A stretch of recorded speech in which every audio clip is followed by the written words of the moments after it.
This course is presented to you free of charge by TTJTech Services of www.ttjtech.biz and by Stir It Up of www.stiritup.com. And remember, stir is spelled with a U, not an I, so that's STURITUP.com.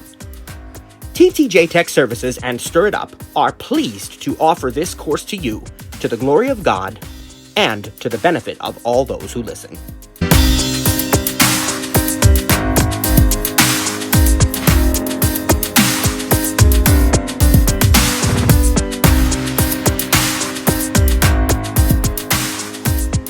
This is our session 1 of Voiceover In&Out 2023. Hard to believe, but yet here we are. So I am trainer Matt of TTJTech Services at www.ttjtech.biz. That's a B-I-Z, Bravo Indigo Zulu. And we are so excited to have everybody here today. Absolutely thrilled. We've got an absolutely packed house and we've got a packed agenda. And so we're not going to waste any more time. We're going to get the ball rolling right now with Voiceover In and Out. As I said, I am trainer Matt. We're going to introduce ourselves. We're going to tell you sort of how we came to be part of the TTJ team. And we're going to share what Apple devices we have too, because that's always fun. Just tell you which Apple devices we're currently using in our homes, in our work, in our families, what have you. And then the next step after that is we're going to talk about what you can expect in this course. And we're going to talk about the philosophy of voiceover, the teaching philosophy that goes into this course. And then actually we'll get started teaching some content, believe it or not. Wow, can you imagine that? All right, I'm Trainer Cliff. As Matt said, we I don't know if he mentioned it, but we have been doing this since 2018. We've had some bumps and roads and growing pains, but we think we got the best formula going as it stands right now. I am Christian, I'm a husband, and I'm a father. I'm also a grandfather. I have 7 grandkids, 9 kids, one wife, of course, unless you live in another country. But I don't know how some people keep up with more than one, because the one I have is a handful. But anyway, the Apple devices I own currently is an iPhone 15 Pro Max, an Studio Mac with 64 gigs of RAM, and that's basically a Mac Mini on steroids for those of you who don't know or know about a Mac. It's a set-top box where you buy all the peripherals, keyboard, mouse, which I don't use, monitor, and all that, and connect it. So it's basically a starting point, and you do whatever, add what you want. I own Apple TVs. There's one in every room of the house because we all have different watching interests.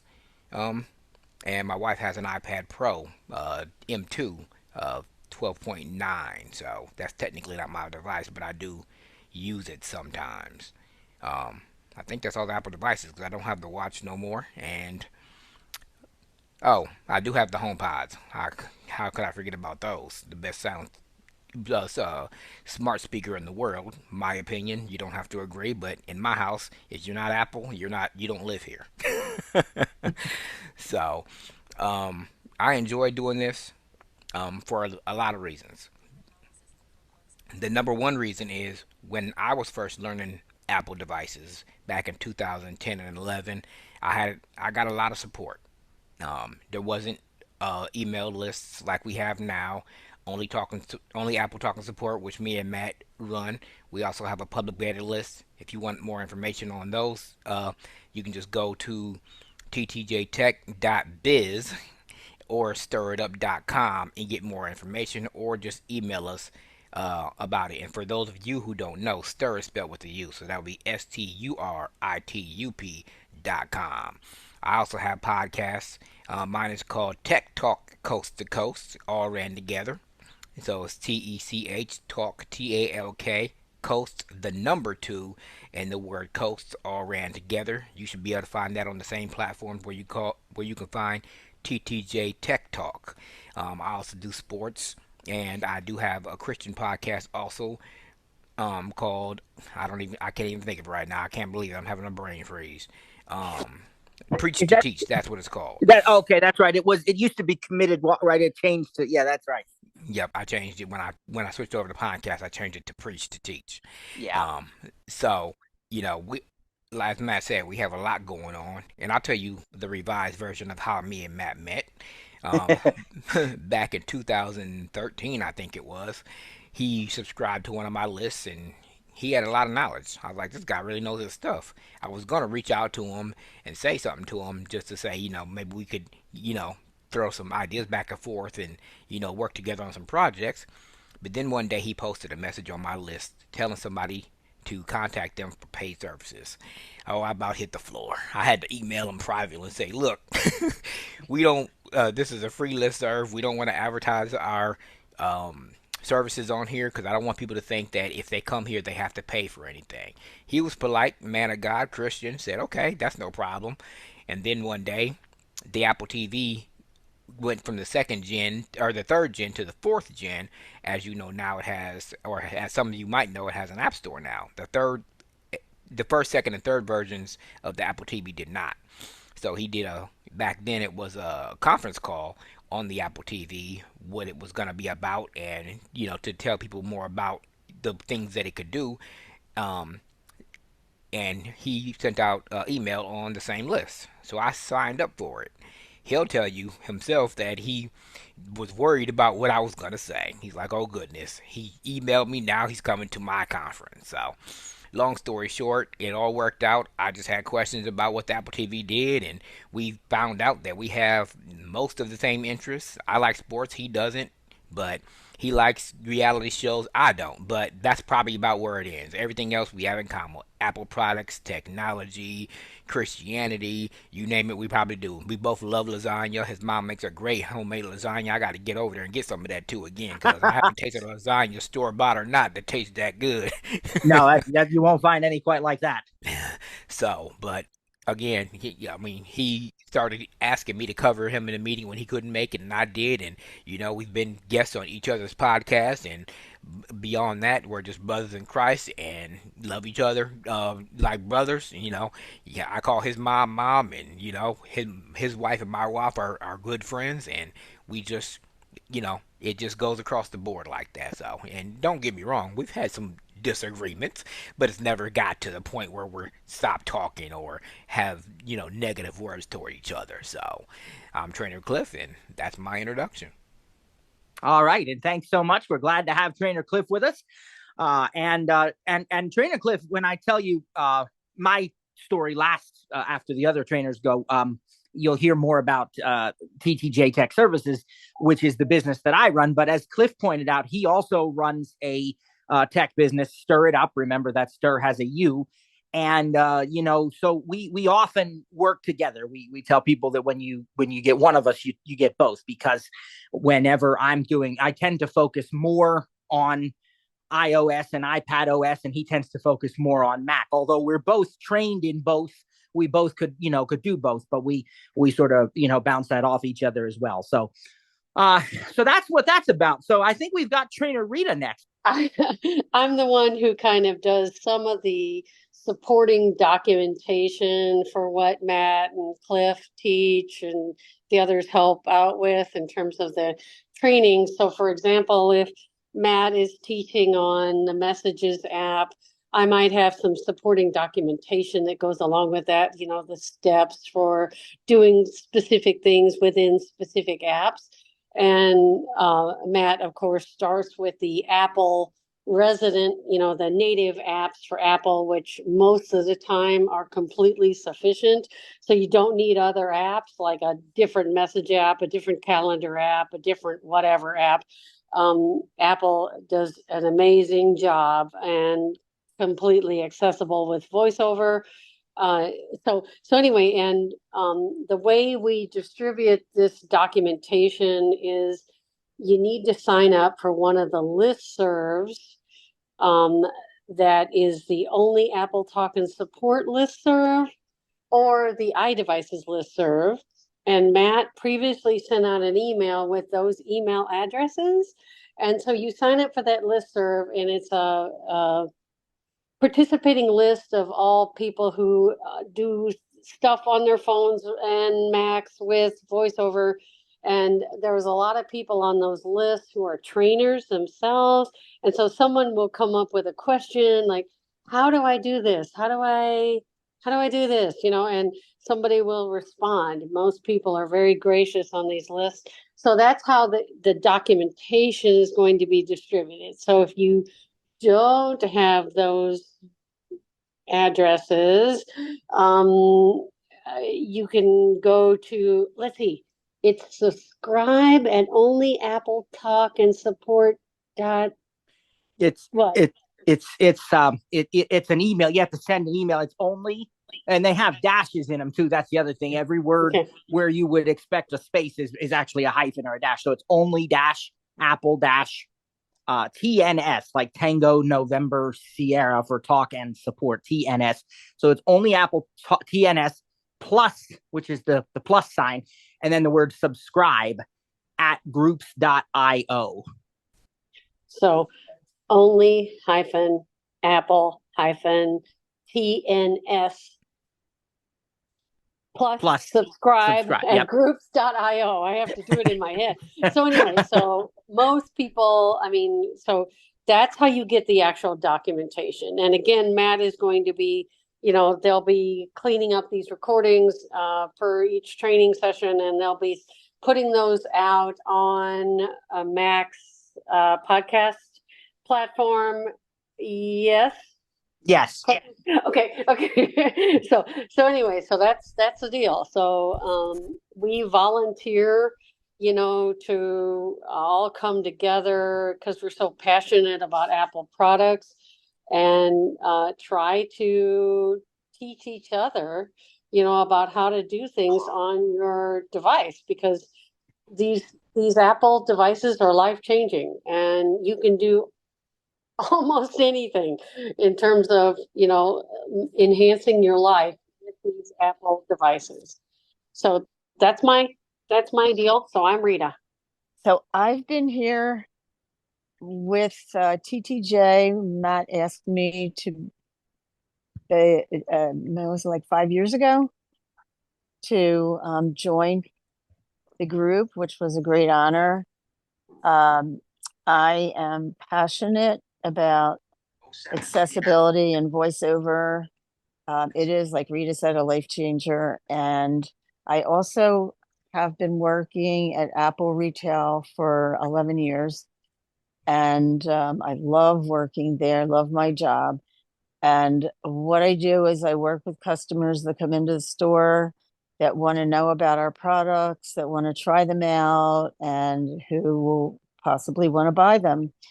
And I'm thrilled when someone who's visually impaired or blind comes in, because that's my favorite time where I can share all the joys of voiceover and what we can do with our devices. So I am proficient in with the iOS and the iPhone and with the Mac. I used to have an iPad, but between the iPhone and the Mac, it kept me pretty busy learning voiceover. During COVID, I got a lot more experience with the Mac. I have a friend that works at Apple who's deafblind, and she has an IT degree, and she's amazing with voiceover. So she taught me the Mac during COVID when I was home, working from home. So I love the Mac and I love the iPhone. And if I had more hours in the day, I would use an iPad too. But so I don't know if I left anything out, except that I love Rita's iDevice articles. I save them, and I know that they're there anytime I need them because they're awesome. And you never have to worry about forgetting anything. Just go back there and check the step-by-step directions. Okay, so I have a HomePod. I have an Apple Watch. iPhone, I'm getting a new iPhone tomorrow. I'm getting the 15 Pro. I'm really excited about the action button and about the dynamic island. That's really exciting. And what else do I have? I have a 13-inch MacBook Air with an M2 chip. And I don't know, I probably have something else I'm leaving out, but those are, oh, I have AirPods Pro, which I love. I'm wearing them now. I'm sitting outside, and I think I muted my background unless you hear something. I think I probably did that. So, yeah, I'm thrilled to be here. My name is Sarah, apparently. And I have, I was incredibly honored to be asked to be part of this team. And, you know, I'm not sure why Matt thought I was worthy, but I still think that. Why am I worthy? Because the intelligence on this team is amazing, and I sort of stand in awe of it. I use my tech to get places, to do things. So I don't do things like emojis and posters and the things that are sort of fun. I really use my tech as a tool. So in that way, I'm possibly a little bit sort of behind what the rest of the team does. There's, I also I don't have a Mac anymore. I gave it to my daughter, and I'm on hiatus now on whether to stay with my iPad. I have an iPad Pro, and I love it, and I use it all the time. And I have my iPhone, which is a 14, actually, it's a 12 Pro Max, and I'm still on the fence about the 15. Not totally on the fence. I think I've almost jumped off the fence onto the other side. Because that is a toy that I really want, because it will be incredibly useful. More than a toy, obviously, but it is a souped up, amazing, technological amazement. And I just think it would be just the speed, the battery, and all that. I'm sort of drooling for it. I also have the AirPods Pro, and I love those. I actually don't seem to be able to operate in life without them. Especially for voiceover users who's, we try to keep it within our own domain, so that whether it's family or neighbors or sitting in a coffee shop or whatever, it's nice to have the voiceover to ourselves and not annoying other people, or interrupting other people, let's say that, because the annoyance is really on their side. So I'm not sure what else to say beyond that. I'm happy to be here. And we are glad to have you. So thank you so much. Great to have everybody here in our, on our team. Everybody really contributes something unique.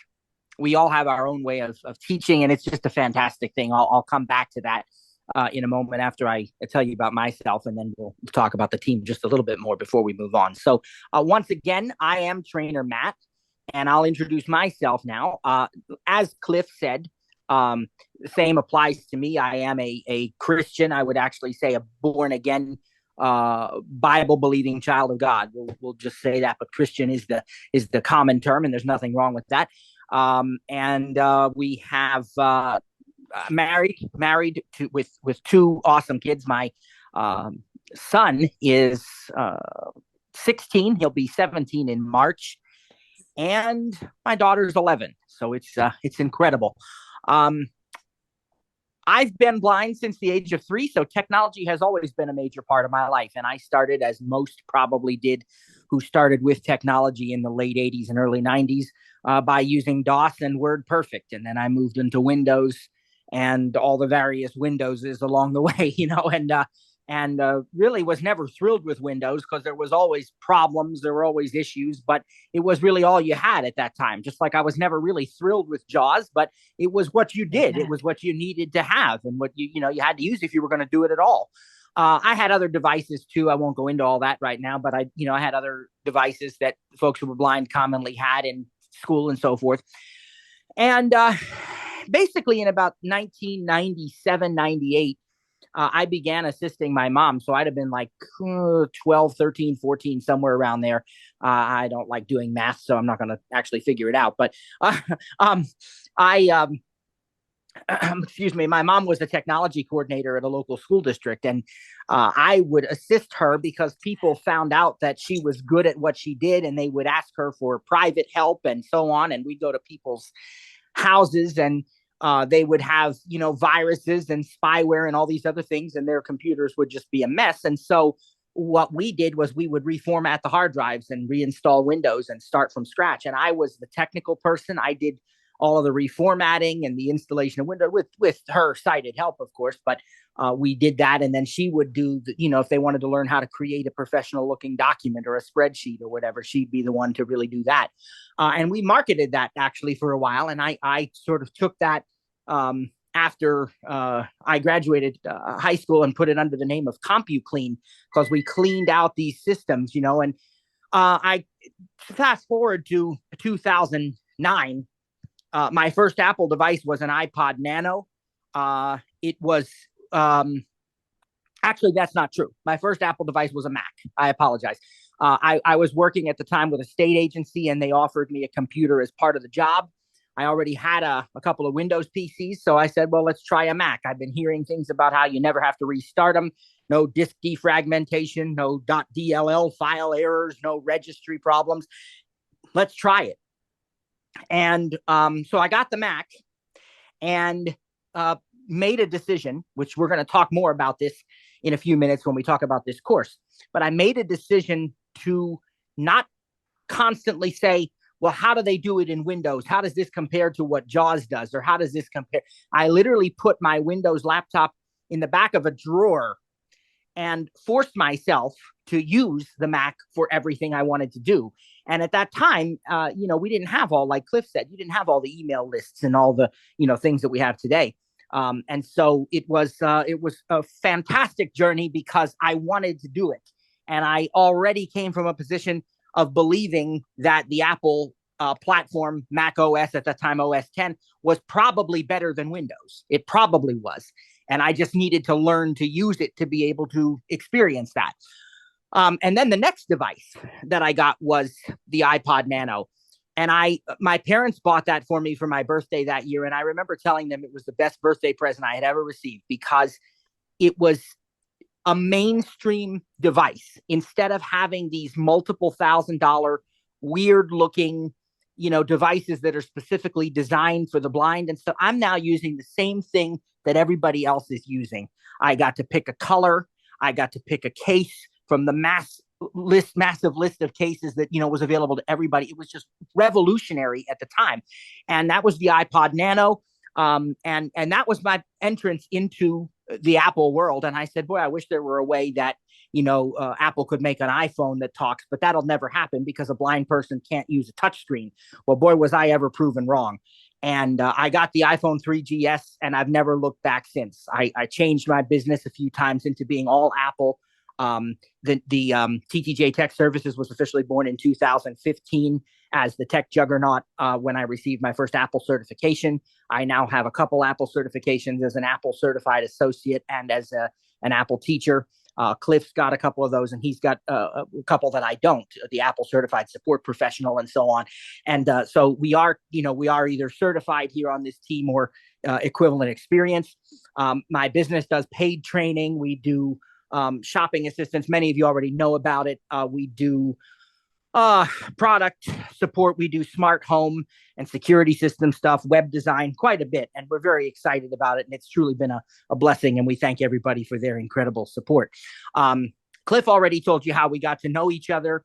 and how the team sort of came to be. You've heard from each of the members. The Apple devices that I currently have, I have the iPhone 14 Pro. I considered the 15 series, but the 14 Pro is still so good. I'm going to wait. Nothing against the 15. I know it's great, but I'm going to hang on for the 16, I suppose. 14 Pro is doing just fine. I have actually 2 iPads. I really, really like every Apple device. And I think I own about every current Apple device, praise God, and not every type of Mac or whatever, but but if I had to pick a favorite, it would be between the iPad and the Apple TV. And there'd probably be a slight edge given to the iPad just because of what all you can do with it. The iPad is the device that I use every day. You will not find, I don't think, I mean, I guess I can't really say that, but I'm going to say it anyway. You will not find in the community of users a bigger advocate for the iPad than me, or a bigger fan of the iPad than me. I have 2 of them.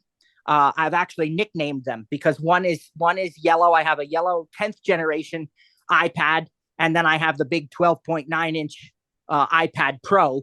And so I call the iPad Pro the big boy, and I call the other one the yellow fella. Whispered. Because they're Whispered. I think we got somebody unmuted there. Let me take a look at that. I'm going to just unmute everybody. And if you are a trainer, go ahead and unmute yourself again. Anyway, I'm not sure how that happened. A little glitch there, I guess. So anyway, I use these iPads for absolutely everything. I run my business from these iPads. One of them is almost always with me, even when I go out. I've got cellular on both of them. And, unless I'm just going out to eat and coming right back home, or what have you, quick trips, pretty much the iPad is always with me. It is an amazing device, and it's what I use full-time as my full-time computer. We do have a Mac in the house. I really like it. I know how to use it. I know how to teach the basics on it. Not as well as Cliff, not as much as Cliff. That's his area. I always defer to him on Mac stuff, but I know the basics, and I can teach the basics, and I can get around on it. It's a fantastic device, but it mostly is my son's. He's the one that really uses the Mac. It is a 13-inch M1 MacBook Pro. I also have, of course, we have multiple Apple TVs in this house, and that is, again, one of my very favorite devices. We really use that for all of our TV watching needs. We're not actually cord cutters. I won't go into that again right now. At some point I will, because it's useful teaching. We actually have a cable package, but we use the Apple TV with it most of the time. And a bunch of streaming services too. So we have lots of Apple TVs, including the most current Apple TV 4K. We have multiple home pods. So we've got a couple of the big brother, the big home pods, and then we've got iPad home pod minis. I think I've got one HomePod mini of every color that they make, except I gave away the yellow one to somebody who needed it, but I plan to address that very soon, actually, and replace it. So we'll have a bunch of HomePod minis throughout the house, almost in every room. And my goal is eventually every room, because, you're in there taking a shower, you want to know what time it is or play some music, you need a HomePod in there. So we're going to have a class on the HomePod tomorrow in our Tuesdays with TTJ session, by the way. We'll talk about those. But anyhow, so we've got HomePods. We've got AirPods Pro, Apple Watch SE 2nd generation. Of all the devices that I have from Apple, that's the one I use the least. It's not that I don't like it. It's fantastic. It's wonderful. And I really do like it. It's just that all the other devices do everything. And that Apple Watch is the one device that I often just don't even think about. I put it on the charger, and it, stays on there for 3 or 4 days before I put it back on again. But when I do wear it, it's great, and it works wonderfully, and it's fantastic. And then we've got one thing I don't think I heard anybody mention, the AirTag. We've got a few of those on some of our devices to keep track of things, and, various accessories. But that's the list of Apple products. So we are the TTJ instructor team. We, as the others have mentioned, we've been doing this since 2018. And we'll talk about that in a moment. But I just want to go back to something I said a few minutes ago, which is that I'm truly blessed to work with these fantastic people on this team. I truly believe God has put this team together. and brought us to where we are, and continues to see us through, because everybody brings something unique to the table. Everybody offers something that no one else can offer. And we are in a lot of ways like a big family. And sometimes we even fight like one, but we really do love each other, and we really do love what we do. And in one way or another, again, like anything else in our views on God, we may differ, on the team to some degree, but we all believe that it is a higher purpose for us to be doing this teaching, because we recognize how these Apple products and their accessibility features change lives. And they change by empowering people to do things they never thought they could do before. And so we are absolutely passionate about sharing that with as many people as we possibly can. The first class that we ever offered was back in 2018. It was an iPad course. And it came to be because, again, I believe God called us to do it. But the earthly thing that he used to do that was the release of a 6th generation iPad, which was low cost but packed with features. And again, some of you've heard this story a million times, and you could recite it too. But I said to Trainer Cliff at the time, I said, Apple has completely revolutionized something again, and they're not even going to probably get credit for it, because it's not a new category of device like the Vision Pro is about to be, or like an Apple car or something. It's just another iPad. But yet what they've done is they've made it affordable to the vast majority of the masses, and yet it has all the important features. And it really was on my heart and in my spirit to capitalize on that. And I said, look, there are so many things that we can do. I had just started replacing my computer with an iPad at that time. I had just made that decision probably, I don't even know, just within a few months of that iPad's release. And I said, there's so many things people haven't been taught to do, sighted and non-sighted alike. It doesn't matter. And so we need to show them. And so we started offering our classes then. We've refined them. And, we're where we are now. Here we are today, teaching our 5th year of Voiceover In and Out, which brings us back to the class you've actually signed up for. And I want to talk about what you can expect. And that goes along with talking about the philosophy of voiceover. And that's where I'd like to begin, is with the philosophy of voiceover. Now, let me be clear that I cannot speak for Apple to say definitively that this is their intention. I also need to take this opportunity while we're doing that to say that we are not employees of Apple. We don't work for Apple, and we are not endorsed by Apple. We don't represent Apple. We have nothing to do with them. Other than we are certified. We have these different certifications some of us have, but we are not Apple, okay? And most of Apple probably doesn't even know about us, which is fine. But what we do because of our experience and our training and our belief that this is what we're called to do.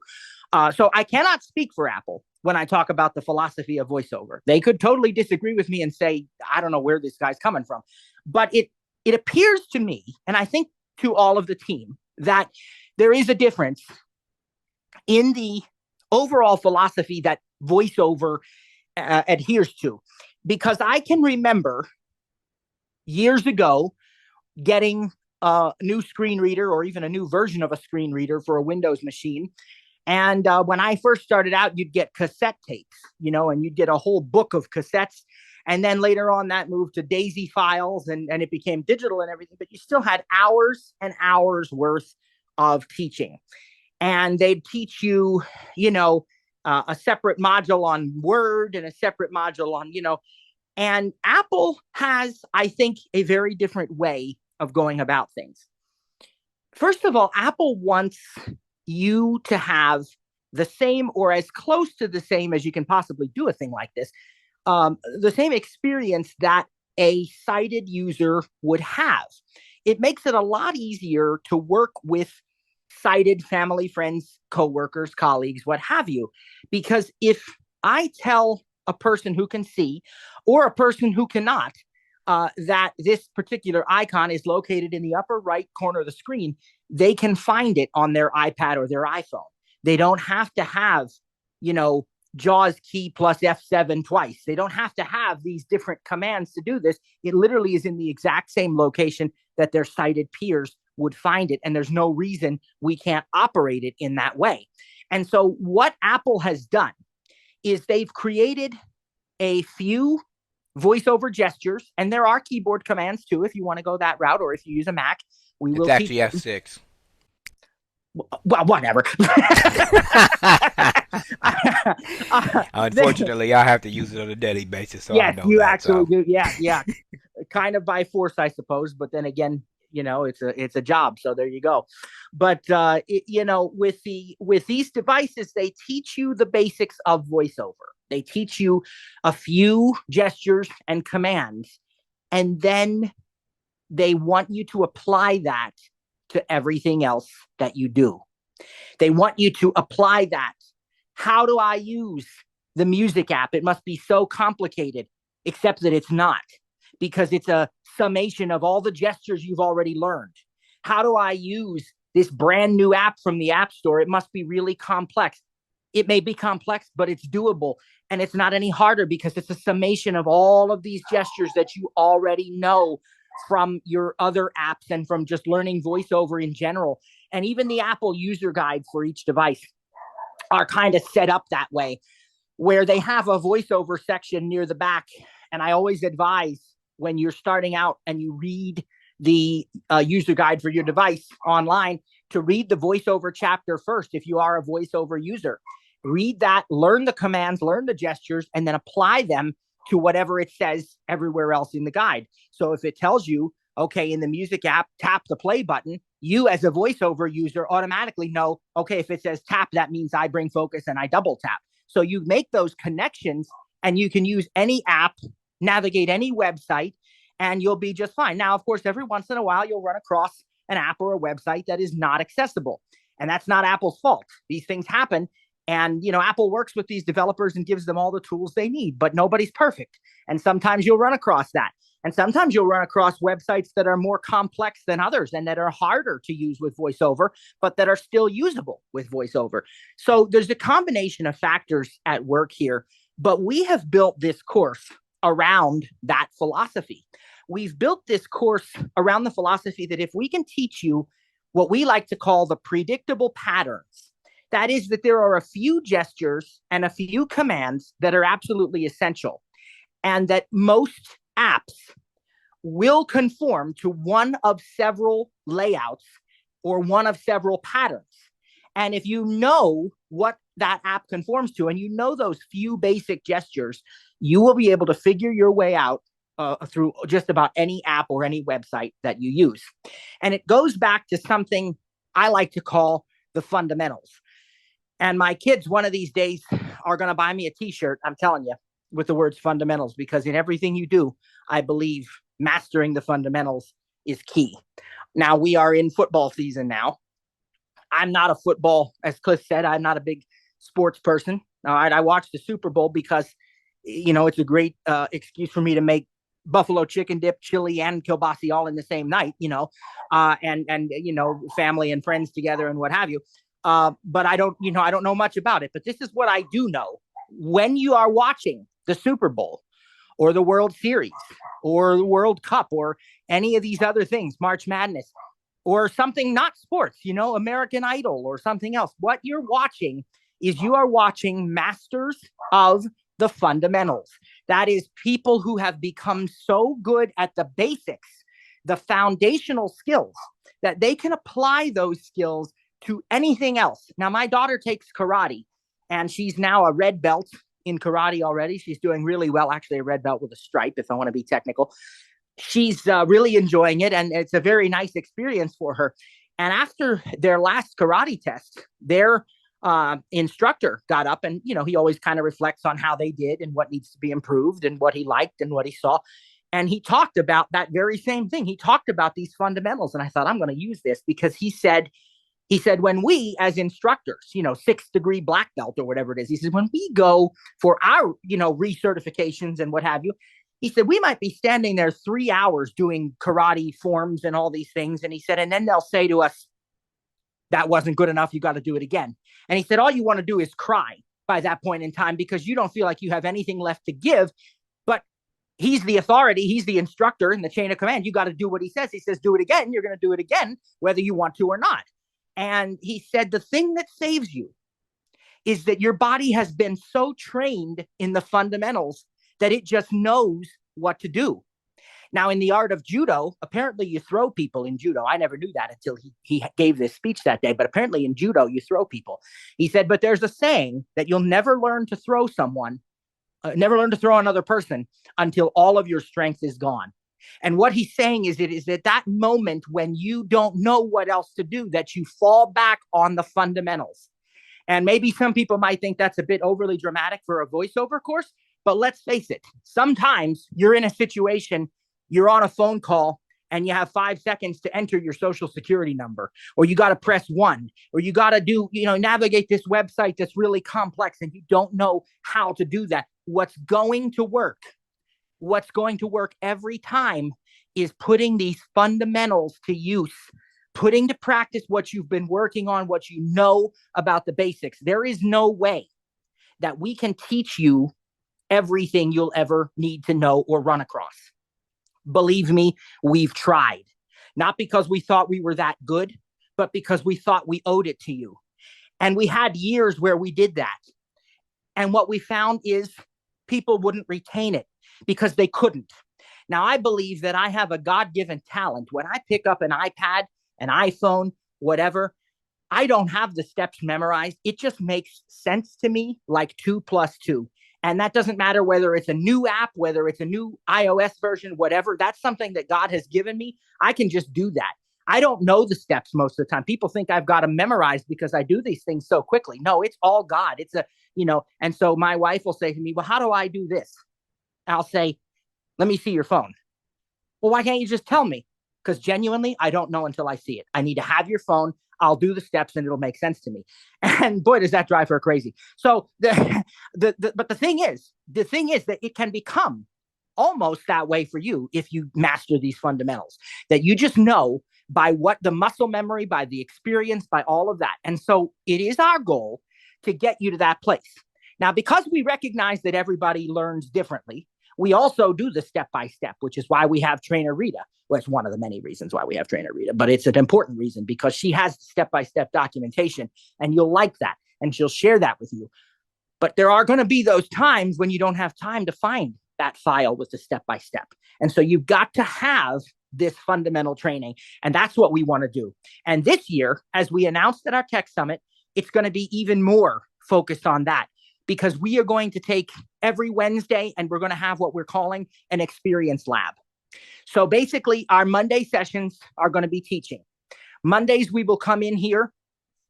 Today, of course, being kind of an exception, but Mondays we'll come in here.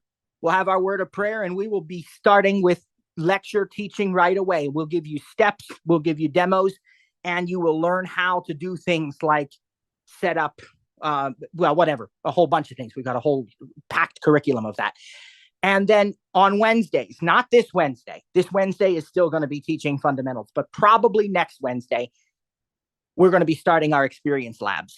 And these are where instead of doing direct lecture teaching, we're going to interview each other. Maybe we will interview a student who's been with us for a long time. Maybe we'll bring in a guest. But it'll be an interview conducted about how we do a certain task. That task could be creating a grocery list. It could be making travel arrangements. It could be watching a TV show. It could be creating a document, a whole bunch of other things. But we're going to talk about how we do it and we're going to demonstrate it. Now, not everything can necessarily be demonstrated. It's probable that nobody on the TTJ team is going to want to let you hear their bank statements or their medical records. Okay, so there'll be certain things we can talk about, but not actually demonstrate. But then there'll be a lot of other things that we actually can demonstrate. And then on those Wednesdays, we're going to give you a chance to try it. We're going to mute everybody and allow you to spend 10 or 15 minutes trying it. And we'll be here. If you need us, you raise a hand and you ask us your questions, and we'll come back in 15 minutes and we'll talk about what your experiences were like, and we'll ask for comments and feedback and questions. Those are the Wednesday experience labs. Again, this Wednesday will not be an experience lab. It will be a regular teaching session, but most likely next week, or certainly the week after, we will start with these Wednesday labs, and Mondays will continue to be teaching. Because of all of the opportunities that you will have to practice, it is very important that you consider joining from a second device if you can. Now, we know not all people can, but if it's possible, you could do that. If you have both an iPhone and an iPad, maybe join Zoom from your iPad. This voiceover class is sort of designed around the iPhone. Most of it transfers over to the iPad, but we have a separate iPad course in the spring. And if you really want to become a power user of the iPad, we highly suggest you to take it. It'll be a blessing to you, but that's not till March. So this class is primarily iPhone. So maybe you join from your iPad in Zoom, and then you can practice with us on your iPhone. Or maybe even if you have to, you join from a computer. You do what you need to do, and there are different ways to do that. But that's how our sessions are going to be laid out. They'll typically last 90 minutes, sometimes a little closer to 2 hours, but we'll try to keep it to the 90-minute mark. And then on Tuesdays, we continue our Tuesdays with TTJ, which are a variety of teachings, product reviews, tips and tricks, and of course, our virtual help sessions where you can come and ask questions, get your Apple product questions answered, and everything like that. This week's Tuesdays with TTJ session, as we announced, is going to be about the HomePod. And we're going to talk about the HomePod and the smart home and all of these things together. So that is what you can expect. And before we actually, let me just look here. We got plenty of time to do this. So we're going to start on some basic concepts, real basic today. I want to address the possibility that we may have some non-voiceover users, because I know there were a few that had asked if a sighted user could take this course. And most, or really all of the courses we teach are for both sighted and non-sighted users. Of all the courses, this one is the most voiceover focused because it's voiceover in and out, but we still will cover iOS concepts. And so I will always try to acknowledge what those gestures are for non-voiceover users and so on as well. Now, obviously, when you get a new iPhone, the first thing you got to do is set it up. So why don't we start this class with the setup process? And the answer to that is because a brand new user who has never touched an iPhone or a touchscreen device before, never heard of VoiceOver, is probably not going to be setting up their device for themselves.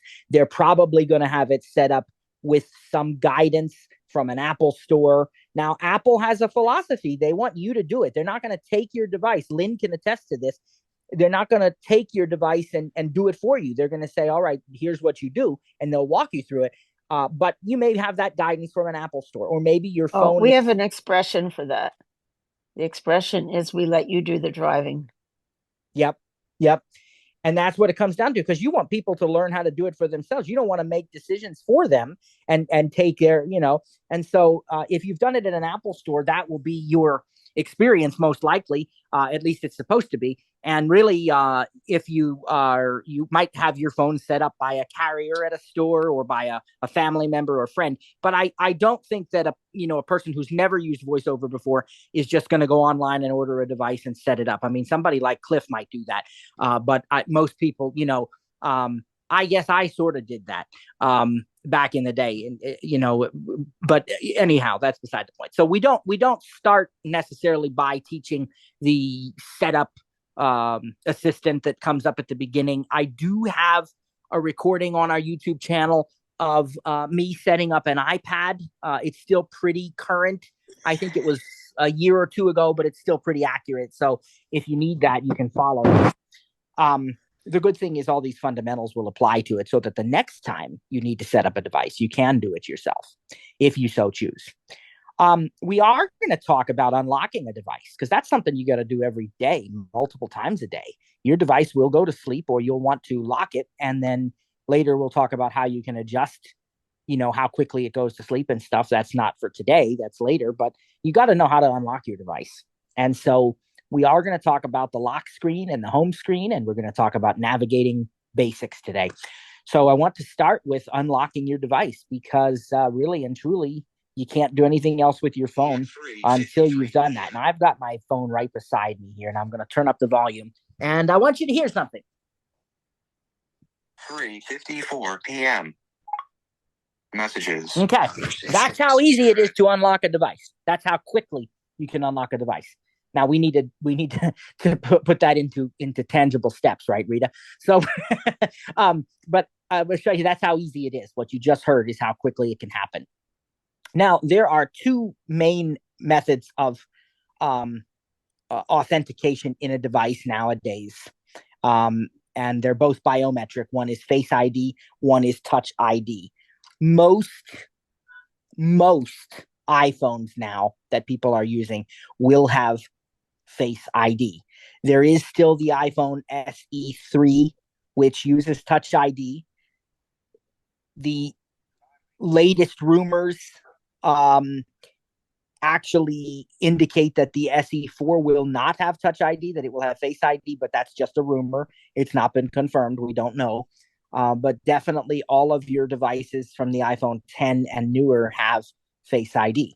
Now, there are some iPads that have Touch ID, though. So we're still going to talk about it briefly. But there's also the possibility that you may need to enter a passcode. And so we're going to teach you how to type on the keyboard on Wednesday so you can become more proficient at that. We highly encourage, and later on, we'll do a section on security and privacy and, all of these different things. We'll cover all of that, but not today. But I will give you a spoiler today. We believe you should use a passcode. We believe you should protect your device with at least a 6-digit passcode. I know some people say, well, I don't do anything with my device, right? I really wasn't going to get on this soapbox right now, but I don't do anything, with my device like that. I don't do any banking. I don't have the launch codes for, it doesn't matter, right? I mean, and you're listening to somebody talk right now who is a faith person who believes that we can trust God for protection. But, wisdom says, let's do what we can to protect our devices, and let's use a passcode. And there are actually some features now that will not work unless you have a passcode set up. So you want to use that passcode, and then you can make it easier by also adding a biometric option like Touch ID or Face ID, whichever your device has. If you have Touch ID, it's just a matter of resting your finger that you've enrolled on the button that does Touch ID. It's either going to be on iPads. A lot of times now it's the top button, and on the SE, I guess it's still the home button. What I like to do when I use Touch ID devices is I like to initially press the button to wake the phone, and I like to use the finger that is enrolled in Touch ID to press the button, because then all I have to do is leave my finger on that button, and it will not only wake it, but it will unlock it. So let me give you an example of that, because I got the yellow fella right here, the other iPad, which is a Touch ID iPad. And if I press the button and leave my finger there, it was really soft. I apologize. Let me do it again. Turn it up and relock it. Let's do it again. Okay, expand panel to full screen. Button. Are we done there, VoiceOver? Okay, let's do it again. 3:57 p.m. There you go. And you heard that it actually, right away it unlocked. So I like to do that when I have Touch ID devices. I use the same finger. You can do that with the home button as well on your iPhone SE if that's what you want to do. We're not going to spend a lot of time on Touch ID, though, because most of these phones have Face ID. And so we need to talk about the lock screen, first of all. When you wake up your device, it is still locked. And that's called the lock screen. Then you can unlock your device, but it's still on the lock screen. And then finally, when you swipe up, you're now on the home screen. So let's explain that. Let's put that into terms that we can all understand. How do we wake up a modern iPhone? There are a couple of ways, and I know people can change their settings and all that. I'm not getting into that right now. We're just going with the default if you haven't changed any of this. So the one way is you literally can just sort of lift your phone up And you can also tap on the screen. And that's called tap to wake and raise to wake. And the new iPhone, well, the 14 Pros and the 15 Pros, and of course Pro Maxes have this always on display, but you still have to wake it up to get VoiceOver to talk. So it's still the same thing. If you have an always on display, you have the benefit, if you can see, of being able to see the time and so forth. Or if you have it in standby mode, you can see a lot more. That's not a today topic either. That's later. But you're still going to wake that phone by tapping on the screen or by lifting it up, and it's going to be locked. And at that point, your notifications will, unless you've changed the settings, your notifications will show up, but you won't be able to read them.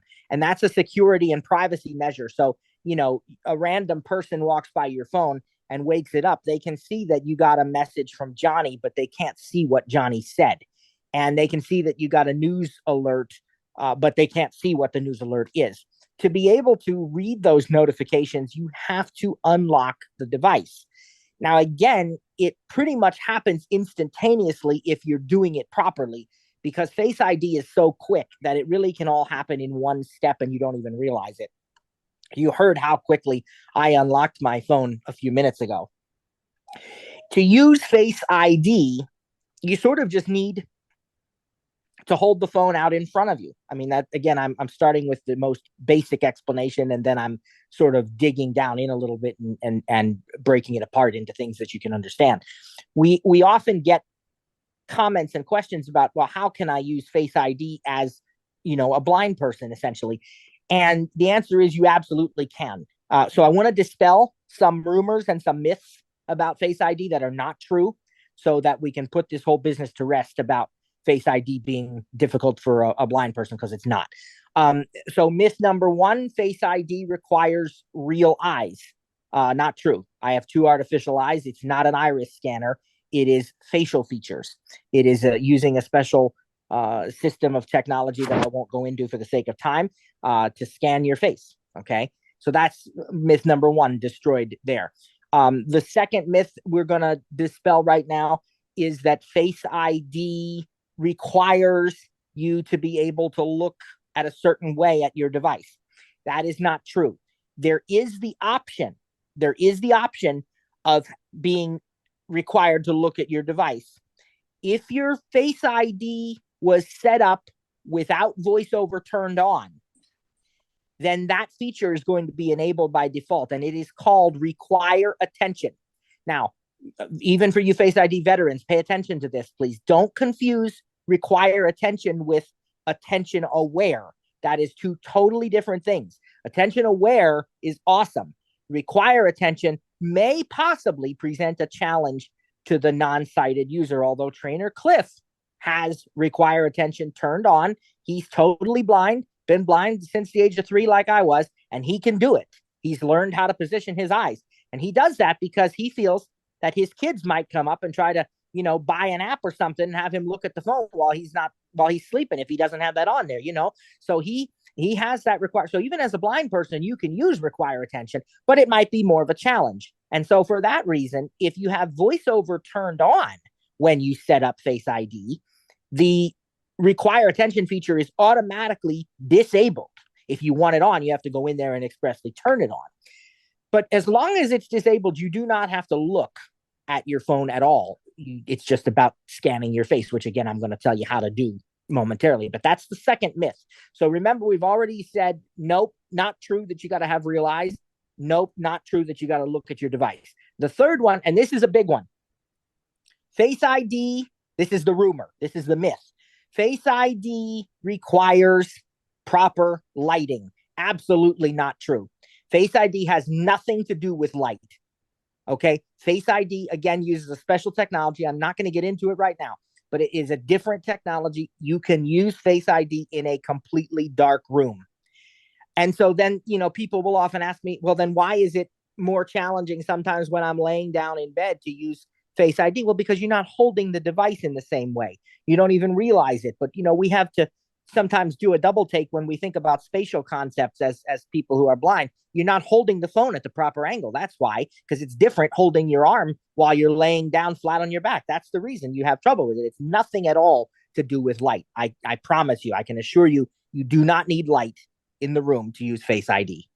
And then finally, well, Face ID will have problems if I grow a beard, or if I shave my beard, or if I put on makeup, or if I put on glasses. And the answer to that is no.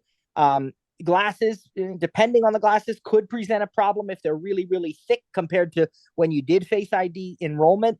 But generally, makeup, beard, none of that stuff will make any difference. Now, my daughter had on face paint the other day, but I mean, she was covered in face paint. It was at a homecoming football game. And so she had, I mean, it was I can't even remember what all she had painted on her face now, but absolutely she looked different than normal. And she said to me, she said, "Daddy, you won't believe it. Face ID doesn't work with my face paint on." Well, there's obvious reasons for that, but typically it's not, your normal makeup, those kinds of things. If it really is an issue, there's an option in Face ID settings that allows you to have what's known as an alternate appearance. So you can create kind of a second profile, and then it will take those things into account as well. Now, if you haven't set up Face ID, again, I said I wasn't going to do the basic setup thing now, because I think you'll have assistance with that if you've never done it before. But I will go ahead and cover this, because maybe you've been using your device, but you never set up Face ID because you were afraid of it.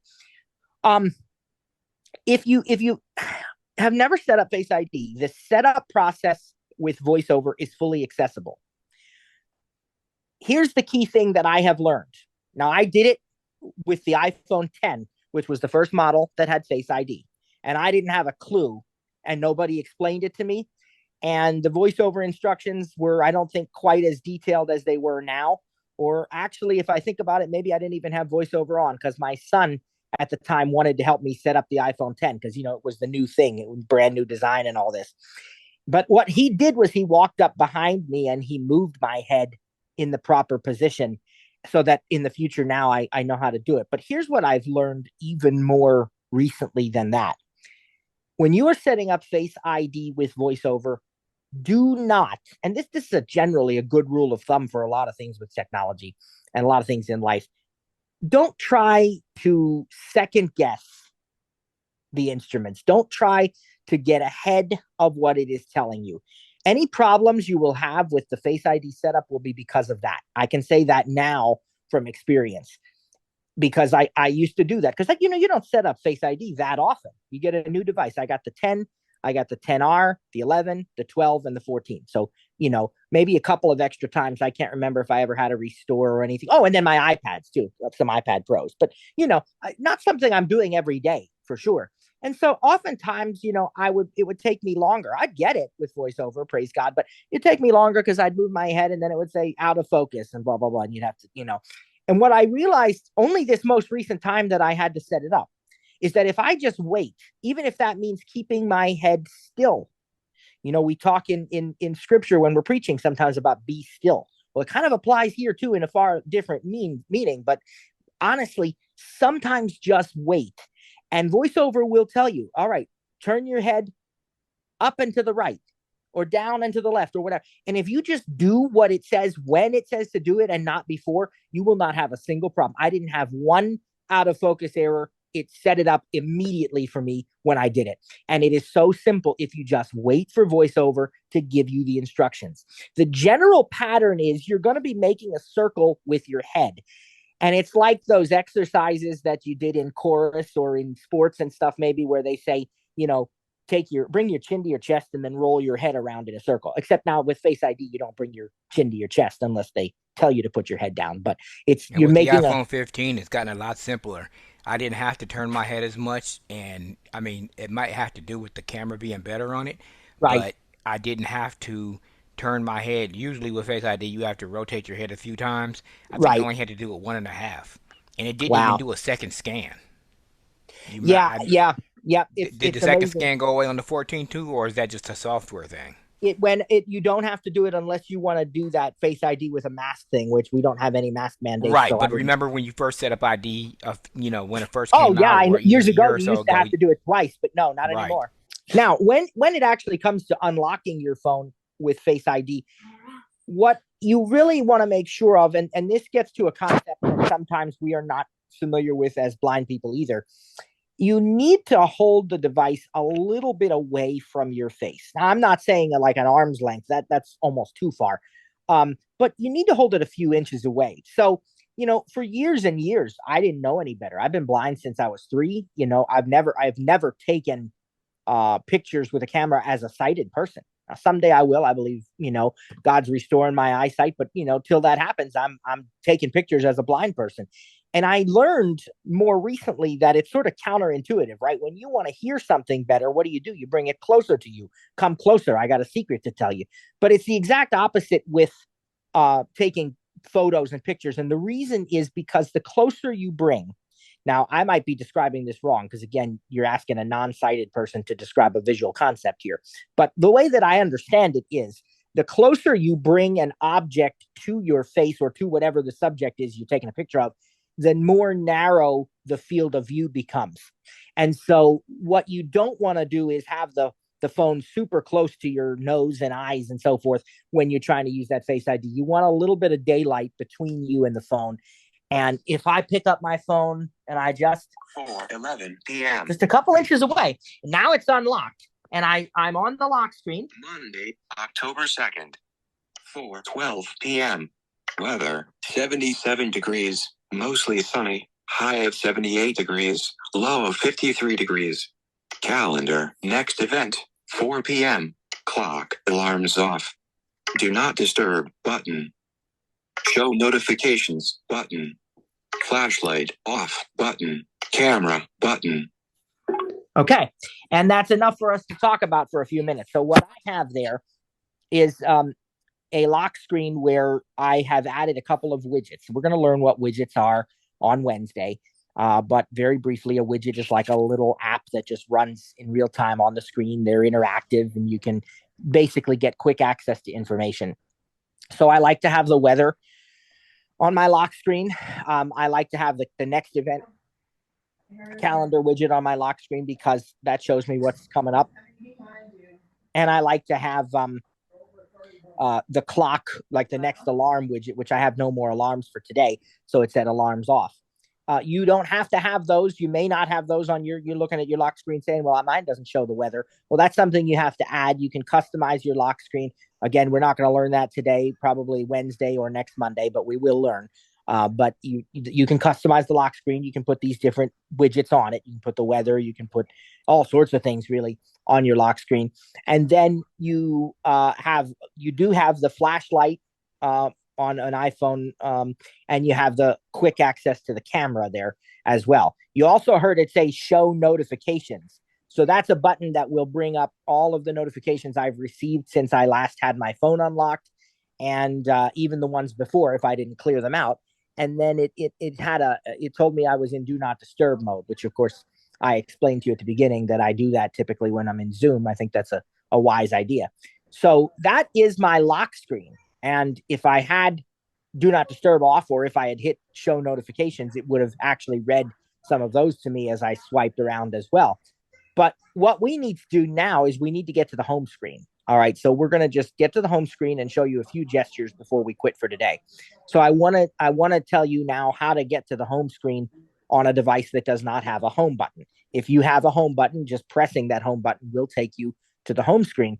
But for the rest of us, you have to know how to use a few basic swipe gestures to get to the home screen. Now, all of these swipe gestures involve either swiping up from the bottom of the phone or swiping down from the top of the phone. And before we can do that, we need to make sure we're holding the phone in the proper orientation. So we want to have the phone so that the bottom of the phone is where the lightning port, or now the USB-C port on the 15th, where that's located. That's the bottom edge of the phone. And then the right edge of the right side of the phone along the side has just one button, and we'll call that the side button. It's used for many different things. It's used if you have the accessibility shortcut set up, you can triple click that side button to turn VoiceOver on and off, or other accessibility things. If you have you can press and hold that side button to access Siri. You can double click that side button to access Apple Pay. So there's all sorts of things that we will revisit that does, but that needs to be on the right side of your phone as you're holding it up towards your face. Now that we've got the correct way to hold the phone, we want to talk about exactly how to use these basic gestures to go home and a couple others. I said it's a swipe either up from the bottom or down from the top. The go home gesture that you're going to need to get from the lock screen to the home screen or from any app back to the home screen is a swipe up from the bottom. And so if you are not a VoiceOver user, you just simply swipe up from the bottom. Now, for a VoiceOver user, they've added a step because they want to make sure you're swiping from the right place. What you're going to do is you're going to rest your finger on the bottom of the screen. Now, when I say bottom, I'm talking the real bottom edge of the screen. Still on the top of the screen, not on the side of the phone, but on the bottom edge, kind of near the middle of the phone, near the middle of the screen, but bottom edge. Now, which finger do you want to use? Well, I do it, it's personal preference. I do it in one of two ways usually. If I want to do it with one hand only, like right now I have the phone in my left hand. It's sort of resting against my palm and it's being supported by my fingers, but my thumb is free. So I can now take my thumb and I can do this swipe gesture all with one hand, so I don't need to use two hands. The other option is that I do use my right hand, and then if I were doing that, I'd hold it in the left hand and I'd use my index finger of the right hand. When I place a finger at the bottom edge of the screen, if I've placed it in the proper part of the screen, I'm going to hear what I like to call a little blip sound.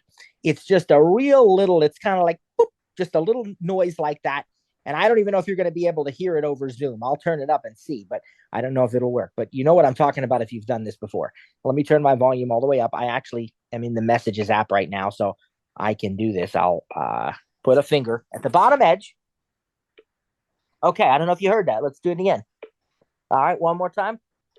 Oh, that time there was a second noise because I sort of moved my finger a little bit, but that boop, just that little tiny noise there, and that indicates that you have placed your finger in the proper position. If you don't hear that when you are resting your finger on the screen, then you want to lift it up and try again. Don't even bother if it's not. And I'm pretty sure, I'm going to check something here. Silent mode. Okay. Yeah, it still works even in silent mode. That's what I thought. So it doesn't matter if you have your sounds on or off. That one you're going to hear either way because you sort of need it in order to know where you're located. There's no haptic prompt. A haptic is a little tap that the phone gives you. There's no haptics that go with that one, but there is that little sound.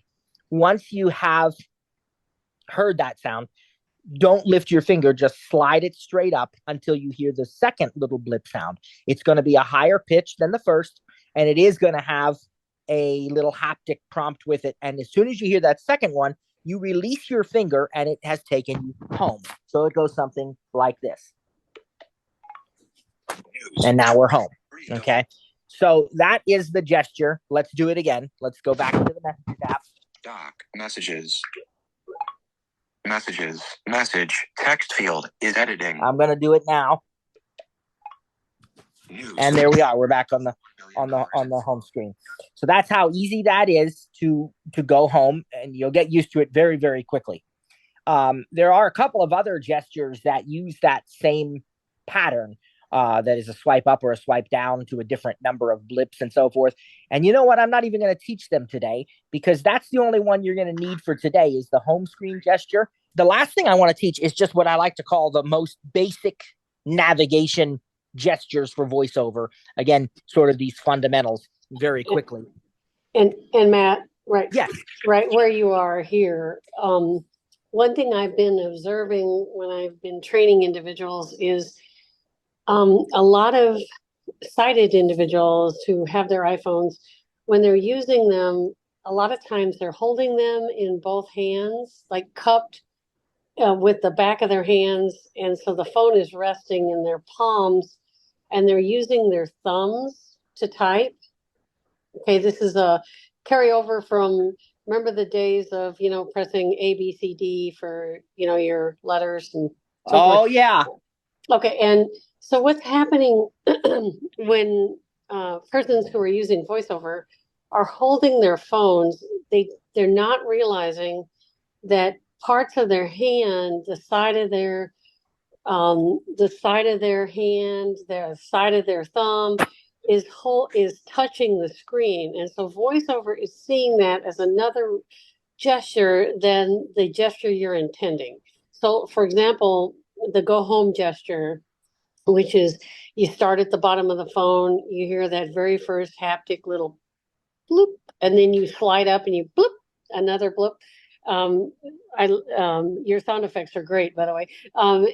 That that's not happening for some individuals because there's too much contact with these screens, and we can get into capacitive touch, next session. But the screen is not recognizing that single gesture, and something else is happening, and the people get very frustrated. So strongly suggest when you're learning this is to lay the phone down on a table. Don't hold it, because sometimes the size of your hands are touching that screen and you don't know it. And so lay the phone down, practice the gesture on the table first with your fingers, then bring it over to the screen. Very light feather touch. It's electrical, not pressure.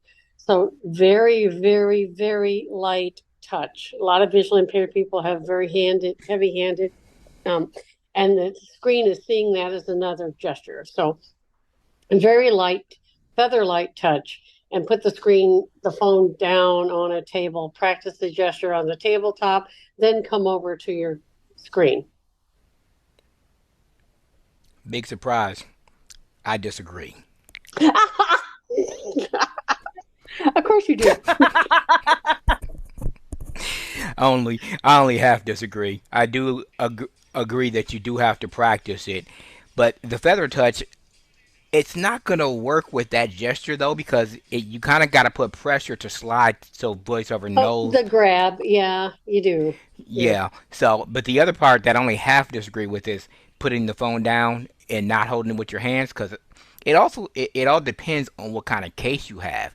Because if you have a case that has a little bit of a lip on it, so the screen is kind of in the background, I guess, for lack of a better term, your fingers or your hand is not going to touch the screen.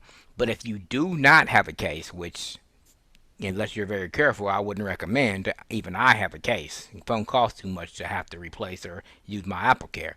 But if you do have a case on it, then that touching of the side of the screen probably won't come into play. But if you do have a case that doesn't kind of set the screen back from the lip of that case, then yes, what she says is very much true. Your fingers are gonna touch it. So just keep in mind on if you have a case, if you don't have a case, how you hold the phone, and the somewhat intense. I'm not gonna say intense, but forced pressure. We'll call it that. Some of the forced pressure that you have to put when you slide your finger up to get that home. And I don't even think Matt's talked about it, or the app switcher gesture. Right. Yep. Haven't even gotten to that yet. We're going to wait till Wednesday. But, you know, like always, now I got to settle the disagreement between the brother and sister and be the voice of reason here. It's no, I think they're both right, as is usually the case on some level, because I think that there's a balance. What I have discovered is that there are some people, when somebody told me double tap the screen to open an app, I never thought twice about it. I just double tapped and the app opened, and I've been doing it ever since. And maybe again, that's part of that God-given thing. But I started teaching people, and then I'd get questions like, well, how quickly do we double tap? How long do we hold when we tap? I'm thinking, really? Like, I'm not criticizing it, but I just never thought of that. Like, that never even occurred. I just tap. I mean, what's the double? But I guess that it's in the eye of the beholder. So I think that comes to the same thing. Like when you talk about a light touch versus a heavy touch, there's like a balance in between. Because if you do that slide gesture and you don't have enough pressure, your finger will lose contact with the screen and it won't be interpreted as a slide. But certainly, if you press too hard, you can have weird things. So it's you got to try this. And I think for most people, for the vast majority of people, it's going to just work, and you'll practice it a couple of times and you'll feel like you've been doing it your whole life. For a few people, it might take a little bit longer, but are you going to be going over Braille display, Bluetooth, what do I want to call them? using a braille display with your iPhone. That is typically something we cover later on in the course. Yes, we typically do a session on braille displays and braille screen input, and also the Bluetooth keyboards and things of that nature as well. So thanks so much, and take care, everybody. See you next time. Matt? Bye, everybody. Bye-bye. Bye.